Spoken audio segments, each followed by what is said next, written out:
So picture this, right?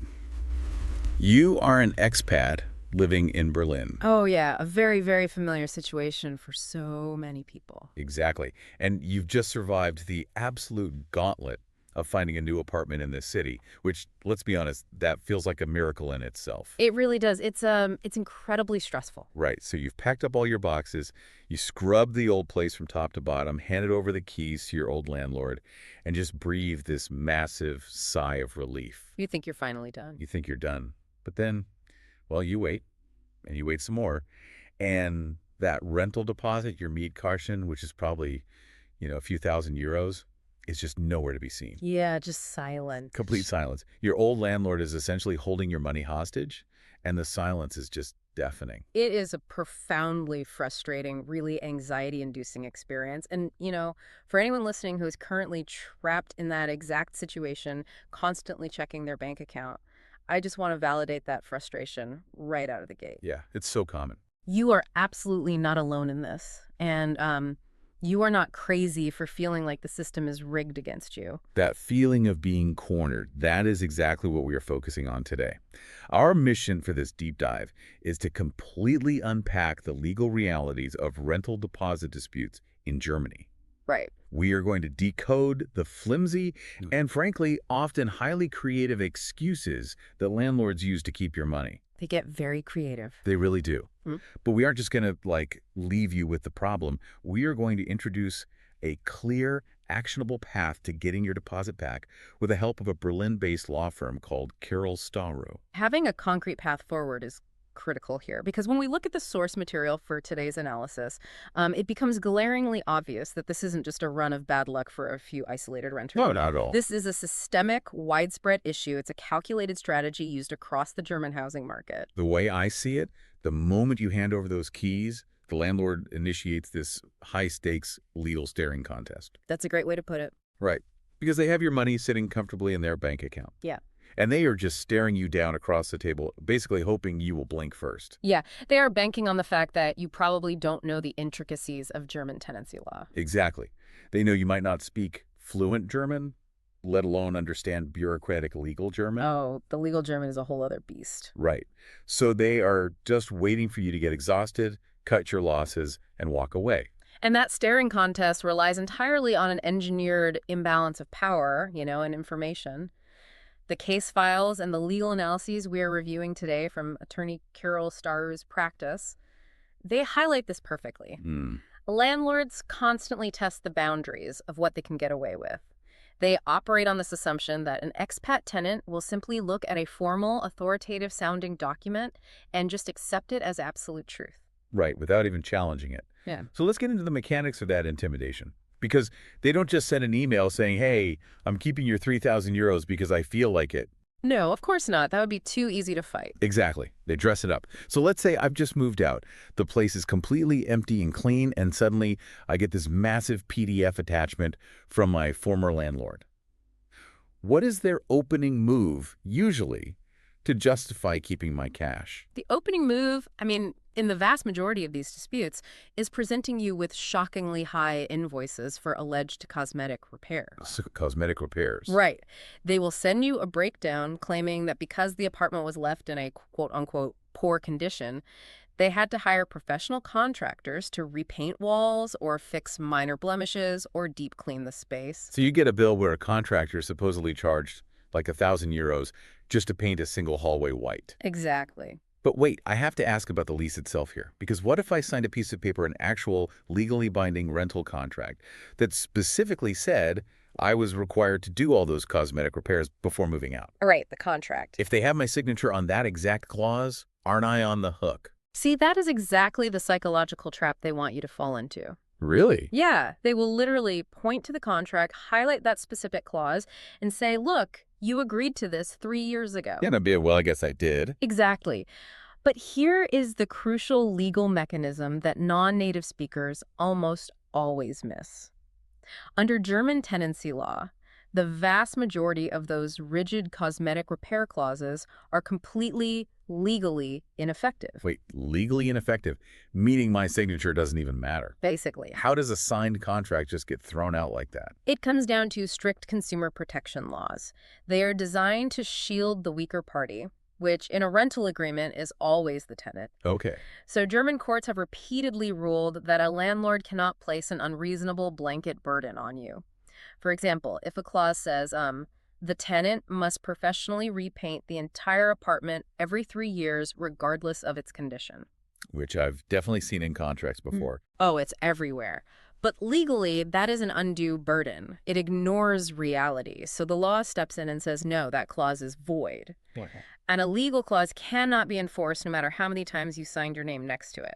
Ah, so they are just waving this highly official-looking piece of paper in your face, using it to intimidate you into forfeiting your deposit, when in reality, that specific clause might be completely worthless in the eyes of a German judge. Precisely. They know the clause is likely void, but they use it anyway just to see if you'll fold. Just calling your bluff. Okay, so let's say I don't fold. Let's say I've listened to this deep dive, or just push back and say, hey, I know that blanket repainting clause is illegal.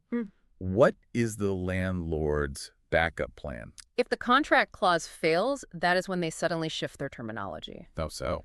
Well, if they can't get you on cosmetic repairs, they pivot to claiming that every tiny imperfection in the apartment isn't just a repair, it's damage. Oh, I see. Yeah, they try to assert that you actively damaged the property and therefore owe them compensation from your deposit. And this is where it feels incredibly subjective to me. Because if I've lived in an apartment for 4 years, and my desk chair leaves a few scuffs on the hardwood floor, or the paint fades a bit behind where my bookshelf was standing, Right. is that damage? Or is that just me existing and living in my own home? Where is the legal line drawn there? That gray area is exactly their playground. Landlords desperately want you to believe that normal wear and tear is the exact same thing as property damage. But they aren't the same. Legally, those two concepts are worlds apart. When you pay rent every single month, part of that payment covers the gradual, natural depreciation of the living space. That makes total sense. Right. So scuffs on a floor, slight discoloration on the walls, a bit of wear on the kitchen cabinets, that is wear and tear. You already paid for that via your rent. So they're essentially trying to double dip. Exactly. They collected my rent for years, which accounts for the apartment aging, and now they want to use my deposit as a free private renovation fund to polish the place up for the next tenant. You hit the nail on the head. They are trying to pass their normal business expenses, the cost of maintaining their own real estate asset, directly onto the departing tenant. That is wild. Yeah. Actual damage is entirely different. A shattered window, a massive red wine stain that ruined a carpet, a hole punched through an interior door that is damage. Right, things that don't just happen from walking around. Exactly. But landlords will try to categorize, a loose door hinge as destruction of property if it means they can withhold a few €100. This just sounds exhausting. It feels like they just keep throwing things at the wall to see what sticks. They absolutely do. So let's say a few months have passed. We are arguing over scuffed floors. I'm refusing to pay. Does this staring contest just go on forever? Like, do they just hold the money indefinitely while we argue? This brings us to a very sneaky tactic involving the timeline. Landlords will frequently attempt to assert claims against you that are already time-barred. Time-barred. Yes. Yes. In German law, this is related to the concept of Verjährung, which is basically a statute of limitations. So time literally runs out on their ability to charge me. How long do they have? Typically, landlords only have a strict 6-month window from the day you hand back the apartment to legally claim any damages. Only 6 months. Only 6 months. Once those 6 months pass, their claims are legally expired. They cannot enforce them. Oh, wow. However, because landlords often hold on to the actual deposit money for longer than 6 months, they create this illusion of power. Because they still have the cash. Right?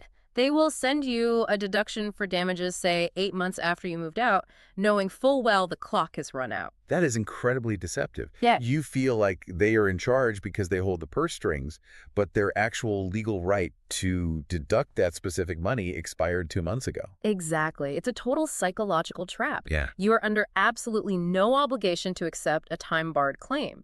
But if you don't explicitly raise that defense, they just keep your money. Unbelievable. Okay, so they've tried fake cosmetic clauses, they've tried calling dust damage, they've tried hitting me with expired claims. Is there anything else in this playbook, or is that the bottom of the barrel? There is one final tactic, and honestly, it requires a special kind of audacity. Oh boy. What is it? They will actually claim compensation for lost rent. Lost rent, meaning I have to pay the rent for the next tenant who hasn't even moved in yet. Essentially, yes. You are joking. I wish I was. The landlord will argue that because the apartment needed all these alleged repairs, which, as we've established, are usually just normal wear and tear or void cosmetic updates, it took them an extra month to get the place ready. Okay. And because of that delay, they couldn't rent it out to a new tenant immediately, so they then have the nerve to calculate that month of lost rental income and deduct it straight from your security deposit. That is insane. So they dragged their feet painting a wall that didn't legally need to be painted and then charge me for the time they wasted doing it. Yes, and legally, this is incredibly weak. I would hope so. Landlords have a strict duty to mitigate losses. Even if there was legitimate damage, they can't just leave the apartment sitting empty for weeks, take their sweet time finding a contractor, and then pass the vacancy cost to you. Right. They have to act swiftly. But again, they put it on an official-looking invoice, cite a bunch of legal codes, and just hope you surrender. Okay, so we've walked through the escalation, the flimsy contract clauses, the wear and tear masquerading as damage, the expired claims, and the absolute audacity of the lost rent charges. Quite the playbook. Yeah. The landlord has built this massive, terrifying house of cards. But let's flip the script here. What does German law actually say about the deposit itself? Let's talk about the actual rules of engagement. Okay, the rules of engagement heavily favor the tenant, if you know how to enforce them. First, let's talk about the timeline of the deposit itself. A landlord cannot just hold your Mietkaution in a black hole forever. While there isn't a single universal deadline etched in stone for every single scenario, German courts generally agree that the landlord must settle the deposit within a reasonable period. And what does reasonable mean in this context? According to the sources, it's basically giving them time to examine the apartment and process operating costs. This is typically 3 to 6 months after the tenancy ends. Okay, 3 to 6 months. So there is a ticking clock, and they can't just ignore your emails for a year. Exactly. But what happens when we actually get into the dispute over these specific deductions? Yeah. Who is in the hot seat? This is the critical turning point in our analysis. The landlord can only offset alleged claims against your deposit if they can fully substantiate and prove that those claims are valid. So this is the whole ballgame. It's not on me to prove my innocence. It's on them to prove my guilt. Precisely. They cannot just send a spreadsheet that says, floor repair, 800 euros. They bear the full burden of presentation and the full burden of proof. So they actually have to back it up. Yes.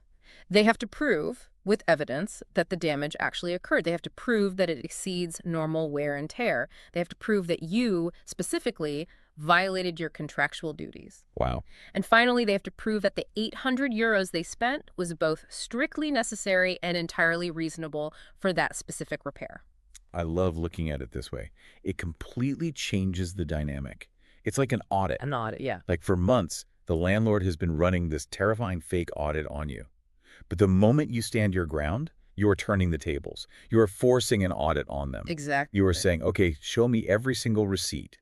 Show me the photographic proof of the damage. Show me the legal precedent that says a scuff mark costs 800 euros to fix. And when you force that audit, let me tell you, their math almost never adds up. I bet. The legal experts at Kirill Staru note that landlords are very quickly overwhelmed when they are forced to provide a legally coherent explanation. Because it's hard work. Yes. Writing an angry email in Beamtendeutsch, that highly complex, intimidating, bureaucratic German, that's easy. Right. Anyone can use big, scary words. But proving to a strict legal standard that a repair was the only viable option and proving that they mitigated all possible financial losses while doing it, that is incredibly hard work. Their arguments just fall apart under scrutiny. Okay. Knowing this is incredibly empowering. Knowing the burden of proof is on them, knowing they are bluffing it, feels great in theory. But let's be totally real for a second, especially for our expat listeners.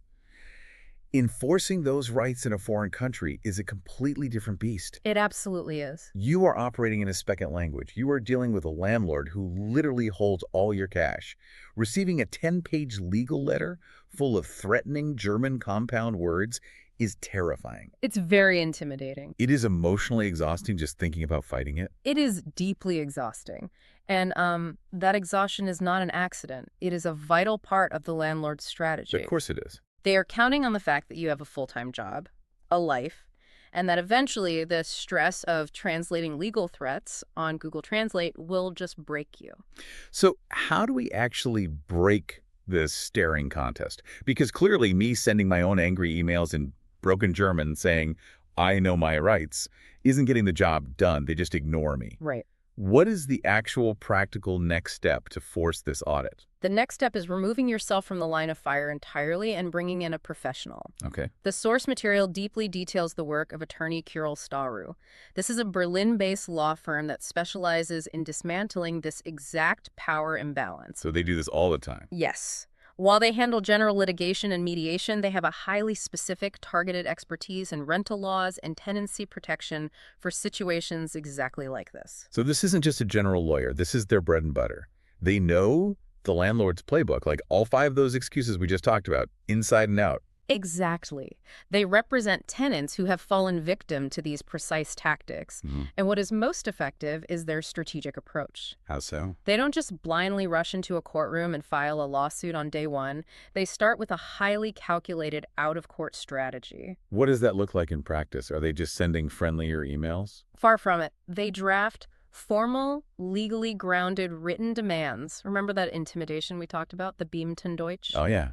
A scary bureaucratic German. Right. The law firm weaponizes that exact same legal authority, but on your behalf. Oh, I love that. They send a demand that clearly articulates the burden of proof, dissects the void clauses, and sets a hard legal deadline for the return of the funds. Wow. Often, just the mere act of receiving a formal demand from a specialized Berlin tenancy law firm is enough to make a landlord realize the bluff has been officially called. It's the ultimate reality check. Yeah. The landlord suddenly realizes they aren't bullying a tired expat anymore. They are dealing with someone who knows exactly how to expose their fake audit. Exactly. The power dynamic shifts instantly. But what if the landlord is just super stubborn? Well, yeah, if the landlord is incredibly stubborn, maybe they genuinely believe their own excuses, or they just refuse to concede an amicable out-of-court solution might fail. Right. Then what? In those cases, Kirill Staru's firm is fully prepared to escalate the matter to court and litigate aggressively on your behalf to recover the deposit. You know, the absolute biggest value I see here isn't even just the money. No. I mean, yes, getting thousands of euros back is huge, but the real value is the sheer immediate relief. Oh, absolutely. You don't have to argue with this person anymore. You don't have to open your inbox with a knot in your stomach. You can finally sleep. Exactly. If you've been going back and forth hitting a brick wall, you can just stop. You can hand the entire agonizing headache over to a professional and get your life back. It creates a legal firewall between you and the landlord. You are outsourcing the emotional stress and the linguistic barrier to someone whose entire job is to handle it objectively and effectively. So if you are an expat listening to this right now, and you are stuck in this exact nightmare, you've moved out, the months are ticking by, and your old landlord is throwing out ridiculous creative excuses to hold on to your Mietkaution here, is the actionable step you need to take. Yes. You need to go to the Kirill Staru law firm website and look for their contact form. They offer a completely free initial case evaluation for this specific issue. That is a very vital point for listeners. It is a free first evaluation. Free is always good. Exactly. You just fill out the contact form outlining your situation, and Attorney Staru's team will contact you within 24 hours to discuss the viable next steps for your specific case. But let's make sure our listeners don't just click the link and stare blankly at the form. Based on the firm's requirements and the sources, what exactly do they need to have prepped before they hit submit? Good question. I assume the very first thing is the timeline, right? Like when the apartment was actually handed over. Spot on. The firm needs 5 key pieces of information to hit the ground running. Number 1 is the exact date you return the flat and the keys to the landlord. Okay. This establishes if you are within that crucial 3 to 6 month settlement window, or if the landlord is already legally delinquent. Makes total sense. Yeah. And what about the paperwork from that final day? That is number 2. They need to know if you made and signed a handover protocol and Übergabe protocol upon moving out. Ah, the famous Übergabe protocol. That's the document where you walk through every room with the landlord and mutually note the condition of the floors, the walls, the keys returned. Yes. That document is your absolute best shield. It is vital evidence of the apartment's condition at the exact moment you left, which prevents the landlord from magically discovering new damage 3 weeks later. That's so important. Okay, so what is number 3? Number 3 is very straightforward. They simply need to know the exact amount of the deposit you paid at the start of the lease. Okay, so timeline, handover protocol, and the cash amount. What's number 4? Number 4 is the timeline of the actual dispute. When did the landlord first reach out to mention these alleged counterclaims? When did they first threaten to keep the money? Okay, and I'm guessing the 5th and final piece is essentially the meat of the argument. They need to know what the landlord is actually claiming in all those angry PDFs. Exactly. Number 5 is the core of the disagreement. They need you to summarize the staring contest. Right. What are the landlord's specific arguments for withholding the money? Do they claim cosmetic repairs, lost rent? And most importantly, what is your position on those claims? So, like, do you concede that maybe you did break a window but dispute the painting cost? Exactly. Or do you completely disagree with everything? And why? Basically, give them the exact context they need to step in, take the reins, and build that legal firewall. That's it. This has been an incredibly eye-opening deep dive into how this system operates. As we wrap up today's analysis, I want to leave everyone with a slightly different angle to mull over. Yeah, I think we've clearly established that landlords use a lot of creativity to draft these repair invoices and invent reasons to keep your money. A lot of creativity. And they rely on your silence and your exhaustion. But think about the broader implications of this.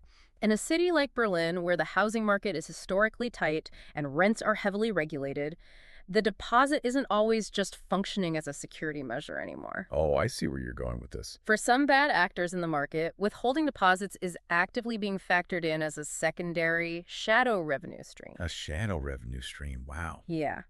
They view that pool of expat deposit money as a slush fund to subsidize their own property maintenance. But what happens if that dynamic shifts? What if people fight back? Exactly. If every tenant who felt intimidated pushed back, hired a professional, and forced the landlord to undergo that strict legal audit, would this entire shadow economy of fake move-out renovations just collapse overnight? That is a fascinating thought.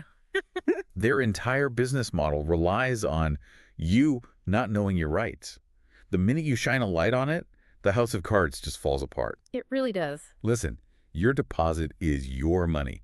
You worked hard for it. Do not let someone else absorb it into their renovation budget just because they sound confident in a German email. Definitely not. Go get your audit run by a professional. Good luck out there getting your money back, and we will catch you on the next deep dive.